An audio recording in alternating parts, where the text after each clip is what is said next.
Hello guys, welcome back to Match Bytes. अभी start कर देते हैं ईएमआई एक बार। बाकी के जो पहले के 5 चैप्टर है वो सारे अपन लोग कर चुके हैं। अभी शॉर्ट में ईएमआई को कर लेते हैं। सबसे पहले अपन लोग करेंगे फार्मूलाज के बाद देखेंगे बोर्ड्स के लिए क्या पढ़ना है। उसके बाद लास्ट वाली टाइम स्टैम्प में आपको ये पता चल जाएगा कि अपने को याद क्या क्या करना है। सिर्फ वो याद करना है और उसके अंदर से आएगा क्वेश्चन, मतलब अगर आना होगा तो। बाकी तो ये पता होना चाहिए, फार्मूला सारे याद होने चाहिए एज इट इज़। ठीक है। फेरेडेज लॉ, इसके अंदर क्या हो जाती है, एम एफ इक्वल टू हो जाता है माइनस का D phi by D T, जहाँ पे फाई क्या है, फ्लक्स है। फ्लक्स यानी कि बी डॉट ए हो जाता है, और डॉट जहाँ पे आता है अपन क्या लिख देते हैं, कॉस थीटा। ठीक है। मैग्नीट्यूड जो हो जाता है D phi by D T का, magnitude is given by mod of D phi by D T. Direction जो हो जाती है इंड्यूस्ड ईएमएफ की, ये जो इंड्यूस्ड ईएमएफ है ना, इसकी डायरेक्शन अगर अपने को निकालनी है तो हम लोग कैसे निकालेंगे, या फिर इंड्यूस करंट की डायरेक्शन निकालनी है तो अपन लोग लेंस लॉ लगा के निकालेंगे। लेंस लॉ क्या कहता है, लेंस लॉ ये कहता है कि जो डायरेक्शन ऑफ करंट होगी वो अपोज करेगी इफेक्ट को जो चेंज इन फ्लक्स कर रहा है। जैसे जैसे कि ये देखो, अगर अपन ने ये कोई एक बार मैग्नेट है, ठीक है, पिछले चैप्टर में पढ़ा है, बार मैग्नेट के अंदर साउथ पोल से नॉर्थ पोल की तरफ डायरेक्शन होती है। ठीक है। तो नॉर्थ साउथ पोल से नॉर्थ पोल की तरफ जा रहा है। अब यहाँ पे कोई एक करंट कैरिंग लूप पड़ा है जिसके अंदर करंट इस तरह से दौड़ रहा है। तो जब ये यहाँ पे आएगा तो ये इसको अट्रैक्ट, मतलब ये इसको रिपेल करेगा। लेकिन डायरेक्शन ऑफ करंट क्या होती है, जो उसके अपोजिट हो, रिपेल कर रहा है तो ये क्या करेगा, इसको अट्रैक्ट करेगा। ठीक है। तो ये चीज़ हो गई लेंस लॉ के अकॉर्डिंग, ये हो जाएगा। ये है इसके अंदर, अगर यहाँ पे है तो भी देख सकते हैं, इसमें भी वही चीज़ हो रही है। चार्ज फ्लोन देखना है अगर अपने को, चार्ज फ्लोन क्या हो जाता है, चेंज इन फ्लक्स अपॉन में रेजिस्टेंस। चेंज इन फ्लक्स क्या हो जाएगा यहाँ पे, चेंज इन फ्लक्स जो हो जाएगा वो फ्लक्स का फाइनल माइनस का फ्लक्स इनिशियल हो जाएगा, जहाँ पे आर क्या है, यहाँ पे रेजिस्टेंस ऑफ कॉइल है।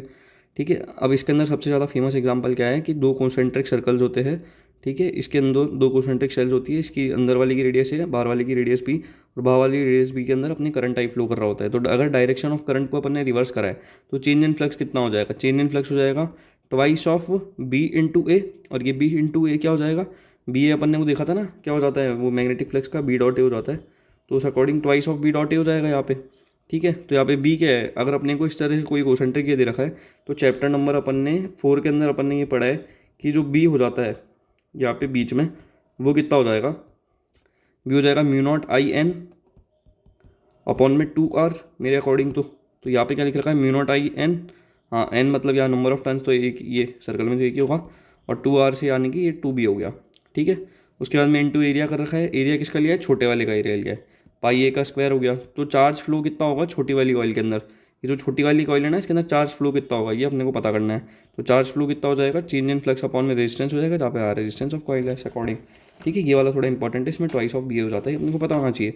कॉइल रोटेशन अगर अपन यूनिफॉर्म मैग्नेटिक फील्ड में करवा रहे हैं, ये देखो यहाँ पे ये क्या है, यूनिफॉर्म मैग्नेटिक फील्ड है।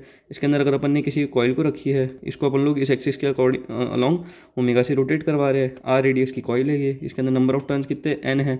तो टी इक्वल टू 0 के ऊपर क्या हो जाएगा, ये जो ए वेक्टर है ये पैरेलल हो जाएगा बी वेक्टर के। ठीक है। ये जो मैग्नेटिक फील्ड है ये पैरेलल हो जाएगी इस वाली के। और बाकी टी इक्वल टू टी पे क्या हो जाएगा, theta equal to omega T. Theta equal to omega कैसे, ओमेगा टी कैसे लिखा, स्पीड इक्वल टू अपन लिख देते हैं डिस्टेंस अपॉन टाइम। तो वैसे ही यहाँ पे डिस्टेंस को डिस्प्लेसमेंट के फॉर्म में क्या लिख देते हैं, थीटा। टाइम को अपन टाइम ही लिखेंगे, और स्पीड को क्या लिख देते हैं, ओमेगा, अकॉर्डिंग टू रोटेशन। अगर आपने रोटेशन पढ़ा है तो theta equal to omega T लिखने में अपने को कहीं पर भी दिक्कत नहीं आएगी।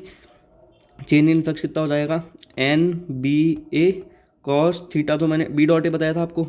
ठीक है। और नंबर ऑफ टर्न्स एन है तो एन से मल्टीप्लाई कर देंगे, तो एन बी ए कॉस थीटा हो गया। और यहाँ पे थीटा क्या है, ओमेगा टी है, तो अपन यहाँ पे पुट कर देंगे थीटा को।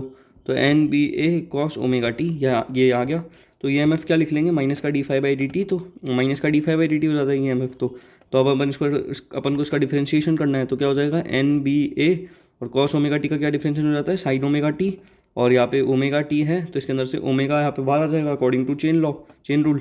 ठीक है। तो इसको अपन लोग बोल देते हैं एप्सिलॉन नॉट, तो आई हो जाएगा I epsilon not by R sine omega T. अगर अभी तक ये थोड़ा सा समझ नहीं आ रहा है तो परेशान मत, तो ये अपने दिक्कत नहीं होगी कोई इससे, बोर्ड्स में नहीं आता इतना, मतलब डायरेक्ट फार्मूला बेस्ड अप्रोच आएगी अगर आएगी तो भी। मोशनल ईएमएफ क्या हो जाता है, अगर आपने कोई यूनिफॉर्म मैग्नेटिक फील्ड है उसके अंदर अगर आपने किसी भी ये मैग्नेट को रखा हुआ है, या फिर यहाँ पे पॉजिटिव चार्ज है, मतलब किसी कंडक्टर को रखा हुआ है, यहाँ पे पॉजिटिव चार्ज एक्यूमुलेटेड है, यहाँ पे नेगेटिव चार्ज है, और अगर आपने उसको वी वेलोसिटी से आगे भगाया है तो अपन इसको किस तरह से रीड्रॉ कर सकते हैं, यहाँ पे पॉजिटिव है तो ये पॉजिटिव आ जाएगा, पॉजिटिव टर्मिनल, यहाँ पे नेगेटिव टर्मिनल आ गया।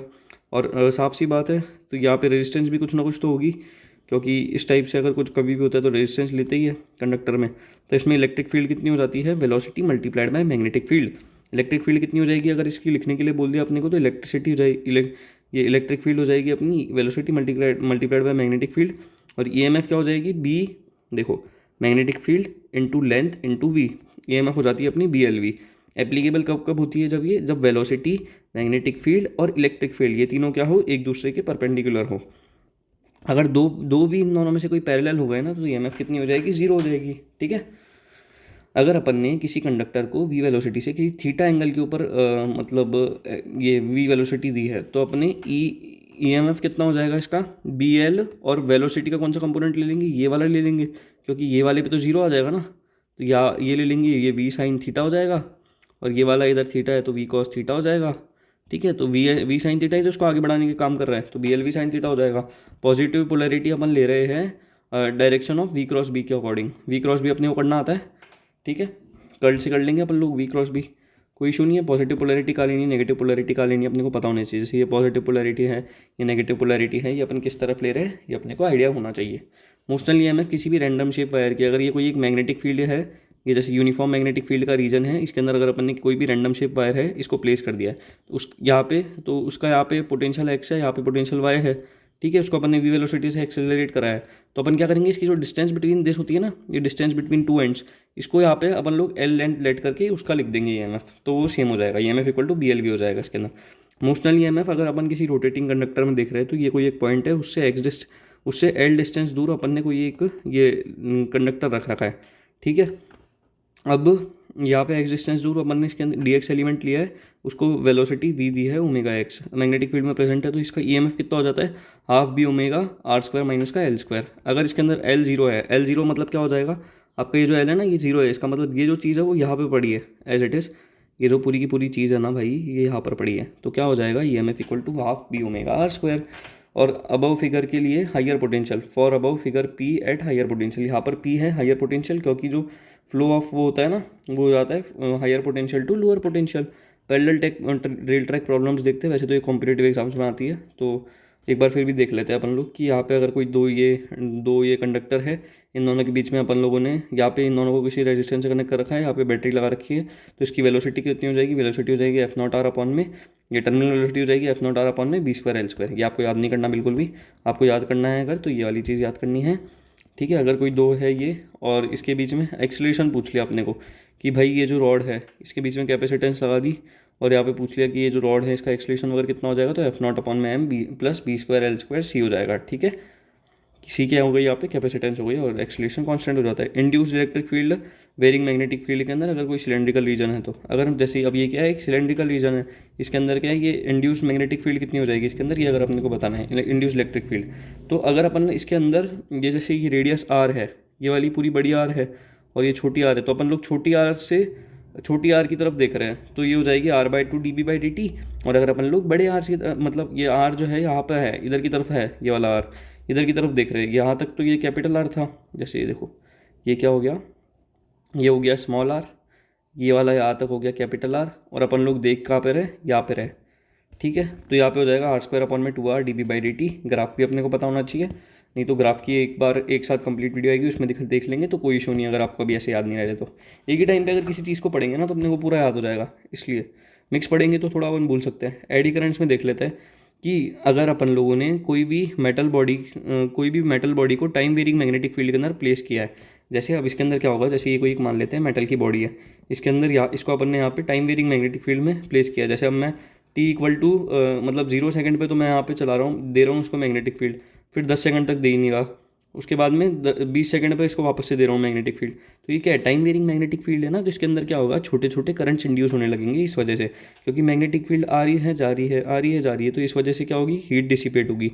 ठीक है, सेल्फ इंडक्शन क्या हो जाती है, सेल्फ इंडक्शन एक ऐसी प्रॉपर्टी होती है कॉइल की जो अपोज करती है चेंज इट अपने आप में, किसी भी कॉइल की एक ऐसी प्रॉपर्टी जो अपने आप में चेंज अपोज करती है।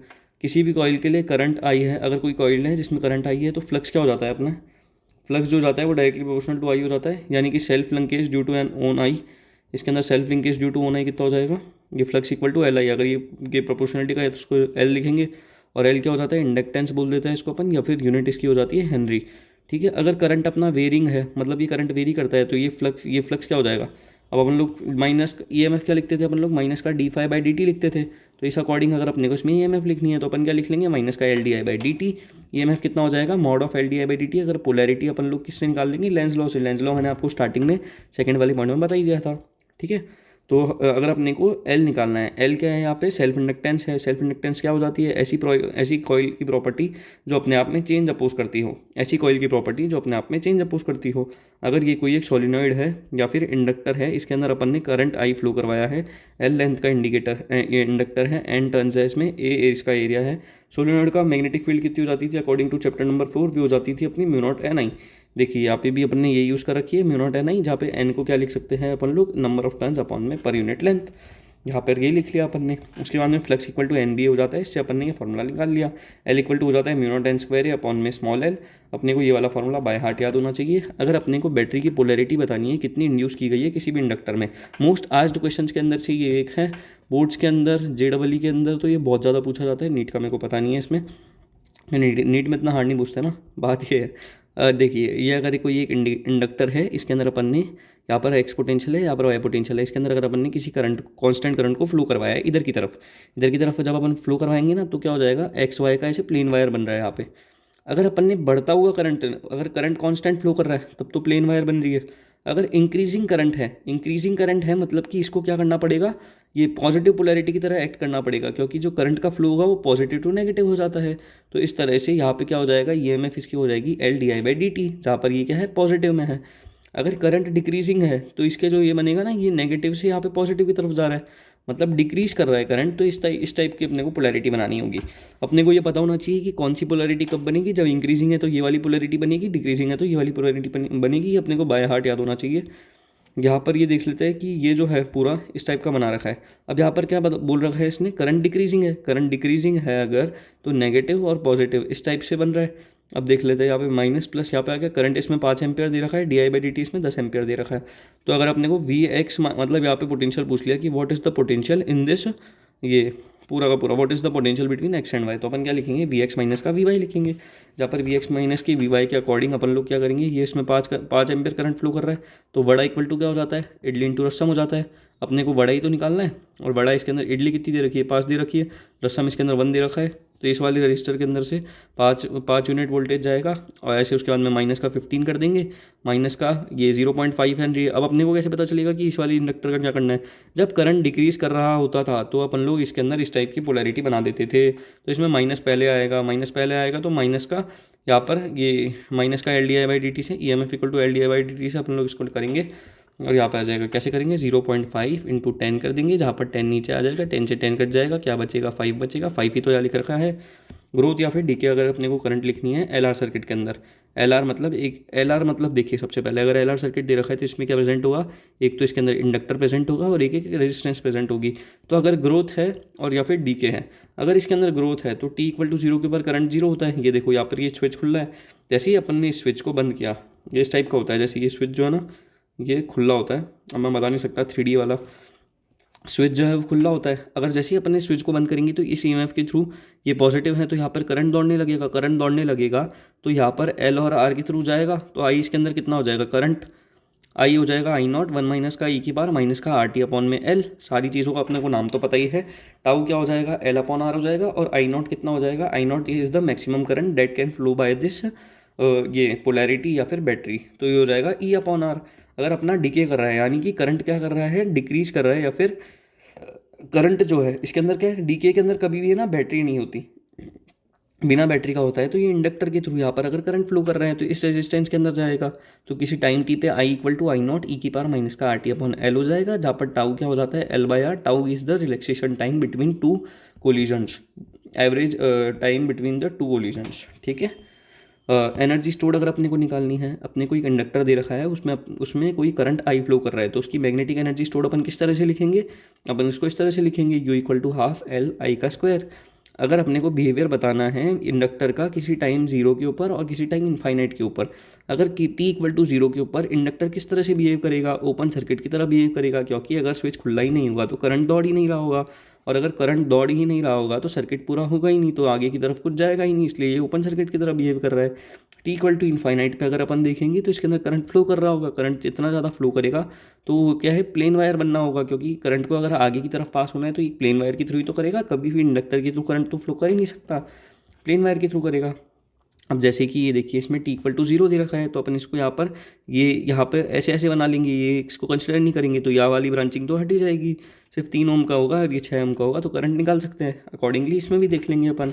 म्यूचुअल इंडक्टेंस क्या हो जाती है, अगर ये कोई एक कॉइल है, अगर ये कोई एक इंडक्टर है, ये कोई दूसरा इंडक्टर है, अगर अपन ने इसके अंदर I1 करंट फ्लो करवाया है, तो जब इसके अंदर करंट फ्लो होता है तो इसमें जो फ्लक्स जनरेट होता है उसकी वजह से जो चेंज होता है, चेंज इन फ्लक्स, देखो property of pair of coils due to which change in current in one coil is opposed by EMF induced in another coil because of flux linkage. जब अपन इसमें करंट फ्लो कराएंगे तो इसके अंदर change in flux होगा, तो जो इसके अंदर चेंज हुआ है फ्लक्स वो किसकी वजह से हुआ है, इस वाली कॉइल की करंट की वजह से। तो क्या लिखेंगे, फ्लक्स टू इक्वल टू हो जाएगा I1 की वजह से हुआ है। देखो मैं बताता हूँ आपको, flux two is directly proportional to I1 की वजह से चेंज हुआ है। अब इस डायरेक्टली प्रोपोर्शनल को अपन कुछ नाम भी तो देंगे, तो फ्लक्स टू हो जाएगा अपना MI1, जहाँ पर M क्या हो जाता है, ये हो जाती है म्यूचुअल इंडक्टेंस। और E2 इसके अंदर अगर अपने को EMF लिखनी है तो अपन किस तरह से लिखेंगे, माइनस का di1/dt। Polarity could be told by Lenz law. और यहाँ पर जो मैग्नेटिक म्यूचुअल इंडक्टेंस हो जाती है वो हो जाती है K into under root of L1L2। K क्या हो जाता है, कपलिंग फैक्टर। कपलिंग फैक्टर क्या होता है, कपलिंग फैक्टर वो हो जाता है जो फ्लक्स लिंकेज को बताता है, परसेंटेज फ्लक्स लिंकेज के आइडिया को देता है। L1 और L2 इन दो कॉइल की सेल्फ इंडक्टेंस है, अगर इसकी L1 है तो इसकी L2 है। सेल्फ इंडक्टेंस आपको पता है ना क्या होती है, सेल्फ इंडक्टेंस क्या हो जाती है, ये देखिए यहाँ पे ऐसी प्रॉपर्टी किसी कॉइल की जो अपने आप जो चेंज अपोज करे अपने आप में, ऐसी प्रॉपर्टी किसी कॉइल की जो चेंज अपोज करे अपने आप में। अगर इस तरह से दो इंडक्टर दे रखे हैं तो इसके अंदर के कपलिंग फैक्टर 0 हो जाएगा, क्योंकि ये एक दूसरे से बिल्कुल भी लिंक नहीं है। लेकिन अगर इस तरह से दे रखे हैं तो इसके अंदर के इक्वल टू 1 हो जाएगा, यानी कि ये पूरी तरह से परसेंटेज फ्लक्स, इनका पूरा जो तरीके से फ्लक्स लिंक्ड है। अगर अपने को किसी कोसेंट्रिक शेल्स के अंदर अपने को निकालना है म्यूचुअल इंडक्टेंस, तो अपन किस तरह से निकालेंगे, म्यूचुअल इंडक्टेंस निकालना है तो म्यूचुअल इंडक्टेंस हो जाएगा म्यू नॉट।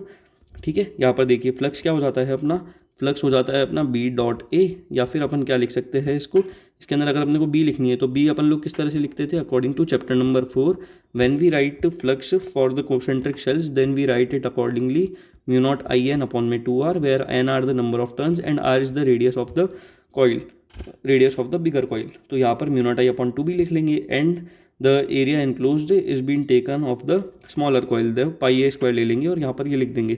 तो म्यूचुअल इंडक्टेंस क्या हो जाएगी, mu naught pi A square upon में 2B। अगर अपन LC ऑसिलेशन की बात कर रहे हैं तो LC ऑसिलेशन में L मतलब तो इंडक्टर है और एक कैपेसिटेंस भी प्रेजेंट होगा।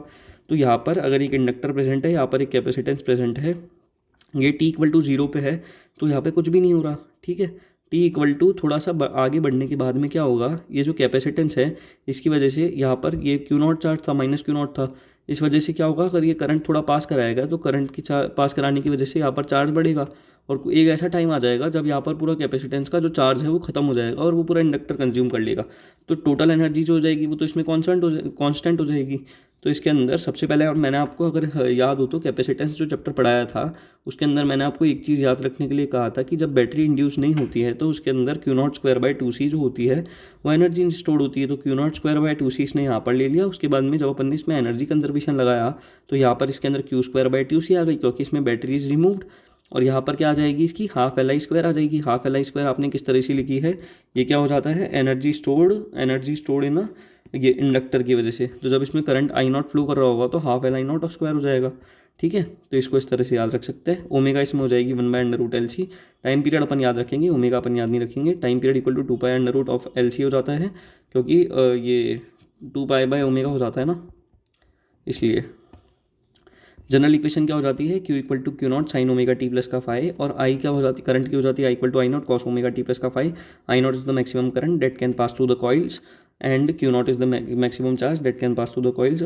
ठीक है, ये हो गया अपना पूरा फॉर्मूला वाला पार्ट। अब इसके बाहर अपना कुछ, अभी इसके बाद में सारे क्वेश्चन अपने न्यूमेरिकल वाले जो है सब लग जाएंगे। आप चाहे तो ट्राई भी कर सकते हैं अभी इस वीडियो को पॉज करके। उसके बाद में अब अपन देखेंगे इसके अंदर बोर्ड्स वाला पार्ट या थ्योरी वाला पार्ट। ठीक है, और उसके बाद में देखेंगे कि याद क्या करना है। और अपन स्टार्ट कर देते हैं electromagnetic induction according to boards.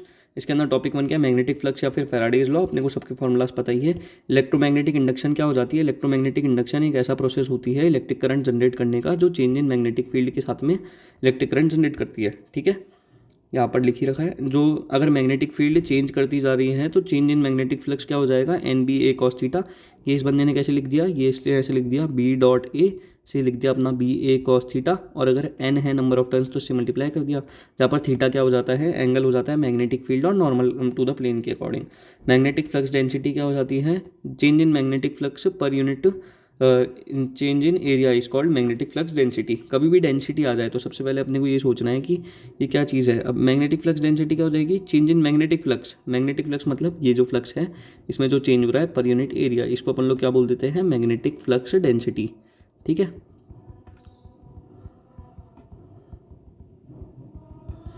अब ये देख लेते हैं इसमें मैग्नेटिक फ्लक्स क्या हो जाता है, ये बहुत ज़्यादा इंपॉर्टेंट है। ठीक है, मैग्नेटिक फ्लक्स एक मैग्नेटिक फ्लक्स एक मेजरमेंट होता है टोटल मैग्नेटिक फील्ड का, जो पास कर रही है किसी गिवन एरिया की वजह से, गिवन एरिया में। जैसे अगर ये कोई एक सर्कल है, इसके अंदर जितनी मैग्नेटिक फील्ड पास कर रही है, जैसे यहाँ पर जितनी मैग्नेटिक फील्ड पास कर रही है, तो उसका मेजरमेंट, टोटल मैग्नेटिक फील्ड का मेजरमेंट किसी गिवन एरिया के थ्रू जो पास कर रही है, तो flux equal to B dot A होता है, उससे अपन यही तो मेजर करते हैं।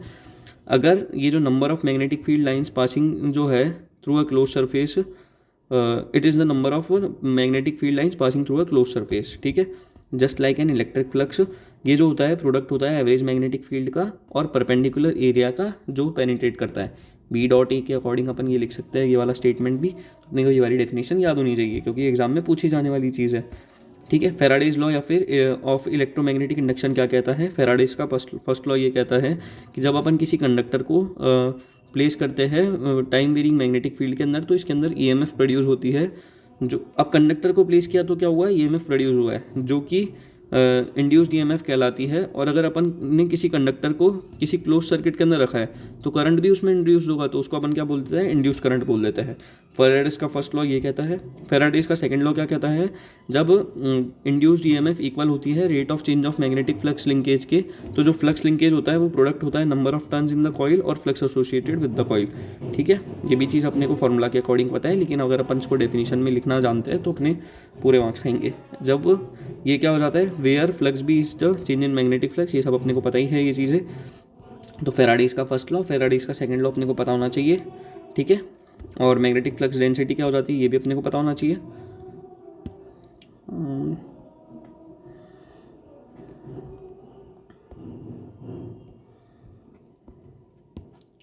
इंड्यूस्ड ईएमएफ क्या होती है, इंड्यूस्ड ईएमएफ होती है a short lived voltage generated in a conductor और coil while moving in a magnetic field. ठीक है, इंड्यूस्ड ईएमएफ क्या हो जाती है, ये हो जाती है।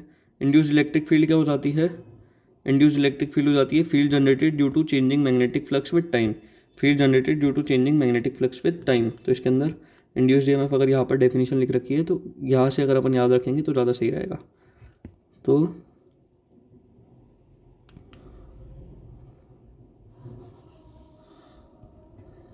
ठीक है, इंड्यूस ईएमएफ पता है ना, यहाँ से अगर अपन याद कर रहे हैं तो इंड्यूस करंट का हो जाता है, इंड्यूस करंट क्या हो जाता है, जब किसी मैग्नेटिक जब अपन किसी मैग्नेट को मूव करते हैं लूप की तरफ, वायर, लूप ऑफ वायर की तरफ, जो कि एक एमीटर से कनेक्टेड है। एमीटर से अपने को याद है ना, अनुष्का शर्मा, यानी कि एमीटर किस में कनेक्ट होता है, सीरीज़ में कनेक्ट किया जाता है। तो एमीटर क्या करता है, शो करता है current induced in a loop. ठीक है, अगर ये कोई एक वायर है, इसके पास में अपन लोग किसी मैग्नेट को लेके गए तो वो क्या करेगा, करंट इंड्यूस हो जाएगा उसके अंदर, ये अपने को पता ही है। जब अपन किसी मैग्नेट, अगर कोई एक मैग्नेट स्टेशनरी पड़ा है, जैसे कि ये एक है नॉर्मल, ये मैग्नेट स्टेशनरी पड़ा है, तो इसके अंदर कोई भी करंट इंड्यूस नहीं होगा इस लूप के अंदर। जब कोई मैग्नेट को अपन मूव कर रहे हैं लूप से थोड़ा सा दूर, तो अपोजिट करंट इंड्यूस होगा मैग्नेटिक वो लूप के अंदर। ये अपने को ये भी पता होना चाहिए।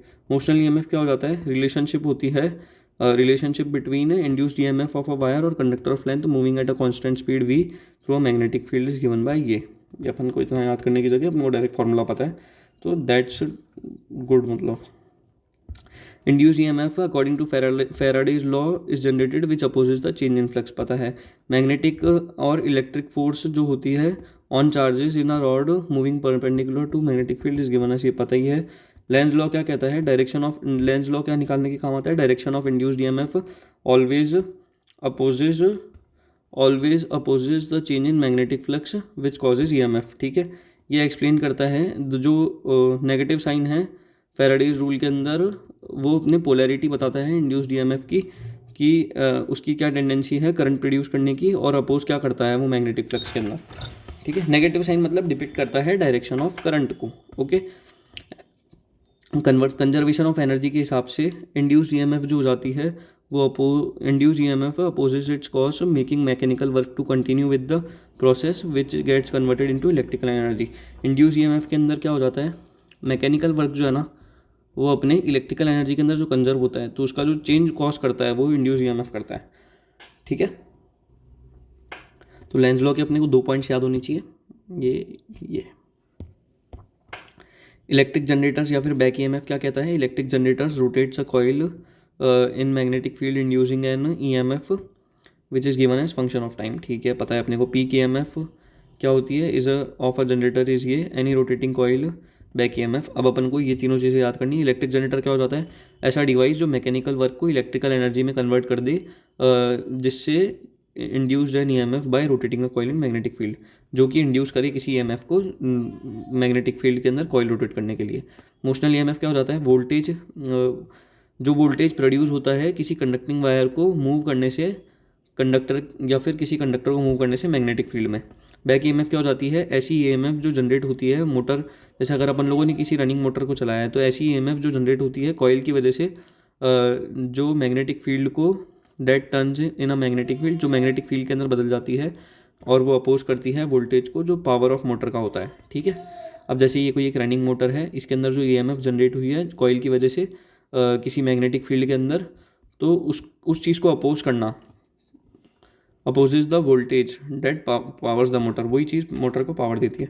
इसको अगर अपने को याद करना है कि induced EMF in a conductor moving in a magnetic field.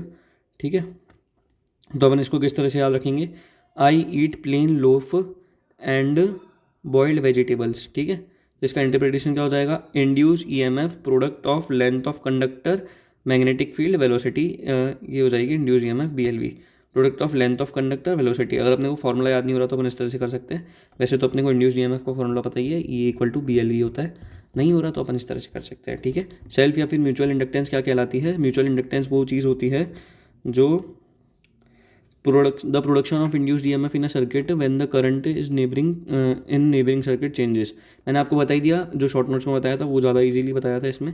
Mutual inductance between two coil depend करती है नंबर ऑफ टर्न्स पे, प्राइमरी और सेकेंडरी कॉइल के, और शेप पे, साइज पे, ज्योमेट्री पे, दोनों कॉइल की एरिया ऑफ क्रॉस सेक्शन पे और लेंथ ऑफ कॉइल्स के ऊपर, इन सब पे वो करती है rely. Coefficient of mutual inductance क्या हो जाता है, ये सारी चीज़ें किसी काम की नहीं है, फॉर्मूला वो डेरिवेशंस के अकॉर्डिंग है।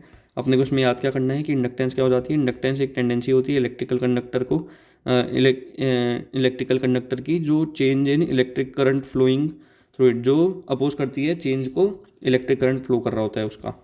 ठीक है, इंडक्टेंस को अपन डिफाइन करते हैं ratio of induced voltage to the rate of change of current passing through it, उसकी हेनरी हो जाती है। सेल्फ इंडक्टेंस का मैंने फॉर्मूला जो आपको, मैं तो ये बोलूँगा कि जो शॉर्ट नोट्स में मैंने आपको बताया था ना सेल्फ इंडक्टेंस का, वो ज़्यादा याद करना ईजी रहेगा इसकी जगह पे।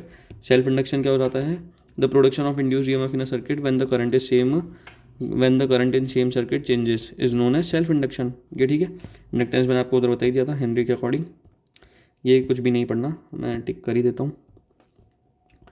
ओके, एक इसमें ये वाला पॉइंट पता होना चाहिए और ये वाला पॉइंट पता होना चाहिए, मतलब ये पता होना चाहिए in short.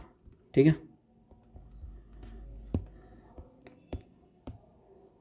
Then the coefficient of self inductance, पता ही, इंडक्टेंस जो होता है in the electrical circuit is equivalent to inertia in mechanics. ठीक है, इंडक्टेंस जो होता है इलेक्ट्रिकल सर्किट में मैकेनिक्स में के इनर्शिया के बराबर होता है। जब किसी बार मैग्नेट को अपन ने किसी कॉइल के ऊपर ड्रॉप किया है तो उसके अंदर ये the electromagnetic induction in the coil opposite its motion, so the magnet falls with acceleration less than due to gravity. जो मैंने आपको सेकंड वाला एग्जांपल बताया था ना, सेकंड वाले पॉइंट का सेकंड वाला जो एग्जांपल बताया था जिसके अंदर अपन ने एक मैग्नेट को यहाँ पर रखा था, मैं आपको बता रहा था कि ये करेगा, वही चीज़ इसने बता रखी है। ठीक है, यूनिट क्या हो जाती है, सेल्फ इंडक्टेंस क्या हो जाती है, सेल्फ इंडक्टेंस सोलेनोइड की वजह से क्या हो जाती है, सब बता दिया। के 0 कब होता है, 1 कब होता है, ये सब पता ही है। ये सारे फार्मूलाज एक बार वापस से लिख रखे हैं जिनका कोई सेंस नहीं है। अब अपन ने पूरा चैप्टर कर लिया है, टोटल 4 चीज़ें याद करनी है। अब भाई 4 चीज़ें तो हर चैप्टर में याद करनी पड़ेगी, नहीं तो नंबर नहीं आएंगे अपने। अब देखो, एक तो अपने को EMI की जो डेफिनेशन है वो याद करनी है सबसे पहले। मैग्नेटिक फ्लक्स डेंसिटी क्या हो जाता है, magnetic flux per unit area, ये पता होना चाहिए। मैग्नेटिक फ्लक्स क्या हो जाता है ये अपने को डेफिनेशन के अकॉर्डिंग पता होना चाहिए। फेराडेज का फर्स्ट लॉ और सेकंड लॉ क्या कहता है ये पता होना चाहिए। फेराडेज का फर्स्ट लॉ फर्स्ट लॉ के अंदर इंड्यूस्ड ईएमएफ क्या हो जाती है, ये यहाँ पे लिखेंगे, उसके बाद में लिख देंगे करंट, इंड्यूस करंट क्या हो जाता है, इंड्यूस इलेक्ट्रिक फील्ड क्या होती है ये भी पता होना चाहिए। इंड्यूस करंट के अंदर move towards a wire to ammeter showed, ये भी पता होना चाहिए एक पॉइंट जो है इंड्यूस करंट का। Magnetic field is held stationary, ये इसी के वो पॉइंट है वाइस वर्सा, तो एक बार पढ़ सकते हैं अपन, ठीक है। ये बस दो ही ठीक है। मोशनल ईएमएफ को ऐसे तो ऐसा कोई दिक्कत नहीं है, मोशनल ईएमएफ क्या होता है ये तो कोई इशू वाली बात नहीं है, बीएलवी हो जाता है। लेंस लॉ के 2 पॉइंट्स पता होने चाहिए जो मैंने टिक लगा रखे हैं, ठीक है। बहुत ज़्यादा इजी है, मतलब नेगेटिव साइन किसको डिपिक्ट कर रहा है ये बता रहा है इसमें, डायरेक्शन, ये सारी चीज़ें पढ़ ली है अपन ने, इजीली पढ़ लेंगे आप। इलेक्ट्रिक जनरेटर की डेफिनेशन याद होनी चाहिए भाई, पूछ लेते हैं बोर्ड वाले। इमोशनल ईएमएफ वाली डेफिनेशन याद होनी चाहिए, बैक ईएमएफ की डेफिनेशन याद होनी चाहिए। अगर आपको फॉर्मूला याद नहीं होता तो आप इस तरह से याद करिए, वैसे मैं तो इसको सजेस्ट नहीं करूँगा क्योंकि अपने को फॉर्मूलाज पता ही है। म्यूचुअल इंडक्टेंस क्या हो जाती है, अगर ये कोई एक कॉइल है, इसके अंदर करंट अपन ने I1 फ्लो करवाया है, तो इसकी वजह से जो दूसरे क्लॉज के अंदर कॉइल के अंदर फ्लक्स का चेंज होता है ना, उसको अपोज करने के लिए म्यूचुअल इंडक्टेंस काम आती है। उसके अंदर जो डायरेक्ट प्रोपोर्शनलिटी का कॉन्सेप्ट हो जाता है वो एम हो जाता है, वही लिखना है अपने को इसके अंदर, ठीक है। इसके दो किस पे डिपेंड करती है पता होना चाहिए भाई, क्वेश्चन आ सकता है इसका, ये सब ज़रूरी नहीं है। इंडक्टेंस इलेक्ट्रिकल कंडक्टर की टेंडेंसी होती है, ये फलाना ढिमकाना, ये सब पता होना चाहिए। सेल्फ इंडक्शन क्या होता है ये अपने को पता ही है अकॉर्डिंग टू फार्मूला शीट। बस चैप्टर ख़त्म, टोटल 4-5 चीज़ें थी जो पता होना चाहिए। अगर कोई डाउट हो तो कमेंट कर देना, ठीक है। और यूनिट्स की डेरिवेशन की इम्पोर्टेंट डायग्राम्स की और फिज़िकल कॉन्स्टेंट्स की, ये ऐसी चीज़ें हैं जो एग्ज़ाम के अंदर अक्सर बंदा भूल जाता है। तो यूनिट्स की तो अपने 10 मिनट की वीडियो आएगी, डेरिवेशन की मिनिमम 1 घंटे में सारे डेरिवेशन कंप्लीट कर लेंगे अपन लोग। फिजिकल कॉन्स्टेंट्स की 5 से 10 मिनट की वीडियो आएगी, ठीक है। अपन उसको 2x में देख के कंज्यूम कर सकते हैं, और उससे अपने को क्या है, एक बार अगर अपन ने देख रखी होगी ना किसी चीज़ को तो अपने नंबर नहीं कटेंगे। यूनिट्स तो अपने को याद करनी पड़ेगी, सारी मैंने एक ही जगह इसलिए लिख ली है, डेरिवेशन भी मैंने सारी एक ही जगह लिख ली है। ग्राफ की आएगी एक वीडियो, ग्राफ जितने भी ग्राफ्स है ना पूरी की पूरी, ये फिजिक्स के 14 के 14 चैप्टर के सारे मतलब 4-5 पेज के अंदर मैंने NCERT से बना लिए, तो वो उसकी आएगी करीब 20 मिनट की वीडियो, उसको भी अपन लोग देखेंगे। तो अपना मैक्सिमम क्या कंप्लीट पूरा हो जाएगा। अभी तक अपन लोगों ने टोटल 6 चैप्टर पढ़ लिए, आज 7th और 8th चैप्टर और आ जाएगा, ठीक है। Thank you so much.